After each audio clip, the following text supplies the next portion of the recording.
balance mo. Pagka nakabigla, nakagulat ka, ma-accidente ka talaga.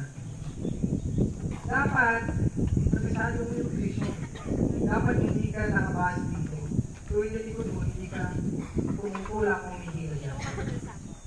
Kung nandito kayo nung nakarang linggo, meron akong 12 anyos na grade 6 na anak. Hindi nga ho kaya buhatin yung 6 na box ng gatas niya. Hindi namin 800cc pinapatalo. Nakatayo, umiikot dito, nakatayo. Alam lang mo yung bumalanse.